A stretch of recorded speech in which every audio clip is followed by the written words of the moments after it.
આપણે ત્યાં પ્રાથમિક શિક્ષણમાં એક કવિતા આવતી, ઊંચ કહે આસમામાં વાંકા અંગવાળા ભૂંડા। આ કવિતા રાજકોટના સાંધિયા પુલને પણ લાગુ પડી રહી છે, કારણ કે હજુ તો પુલના ઉદ્ઘાટનની રિબિન પણ નથી કપાઈ, નેતાઓએ ફોટા પણ નથી પડાવ્યા, તે પહેલા પુલ વિવાદમાં આવ્યો છે। ત્યારે કેવી રીતે સાંધિયા પુલના 18 અંગ વાંકા જેવી સ્થિતિ બની છે, આવો જાણીએ।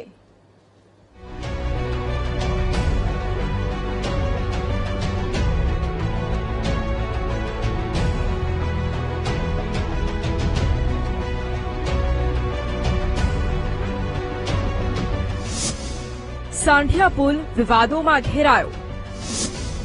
ઉદ્ઘાટન પહેલા પુલના કામમાં ખામીઓ દેખાઈ। રાજકોટનો નવનિર્મિત સાંધિયા પુલ વિવાદોનું ઘર બનતો જઈ રહ્યો છે। પહેલા તો પુલ પર પાણી નિકાલ માટેની કોઈ વ્યવસ્થા જ નહોતી કરાઈ। વીટીવી ન્યૂઝે પોલમ-પોલ ખોલતા એક જ દિવસમાં પાણી નિકાલની કામગીરી હાથ ધરી। જો કે તે કામ પૂરું થાય તે પહેલા જ વધુ ખામીઓ વીટીવી ન્યૂઝના કેમેરામાં કેદ થઈ।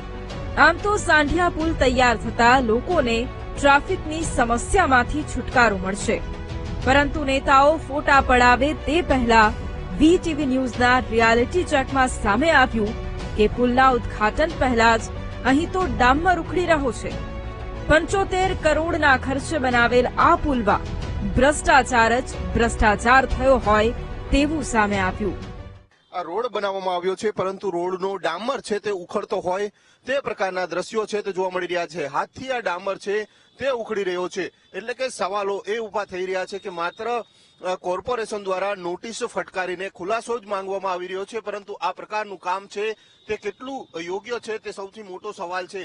પોલમ-પોલ ખુલી તો તંત્રે માત્ર ડેલ્ફ કન્સલ્ટિંગ નામની કંપનીને નોટિસ પાઠવી અને સંતોષ માની લીધો। એવો જ બ્રિજ રેલનગરની અંદર ભારતીય જનતા પાર્ટીના ભ્રષ્ટાચારી શાસનમાં બન્યો। ત્યાં પણ વરસાદી સિઝન આવી રહી છે, મોન્સૂન સિઝન, સ્વિમિંગ પુલ પણ થશે ને આપ લોકો પણ વિઝ્યુઅલ બતાડો છો। એટલે ભારતીય જનતા પાર્ટીએ જે કામ કર્યા છે એમાં સત્યો છે જ।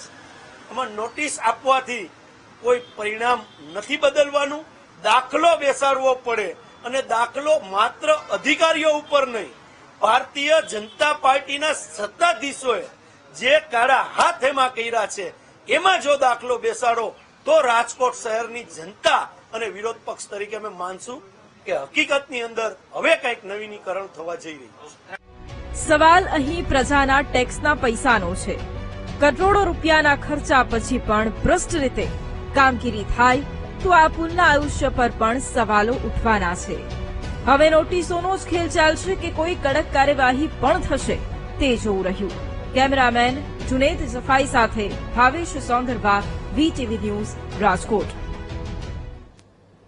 હવે અમે આપને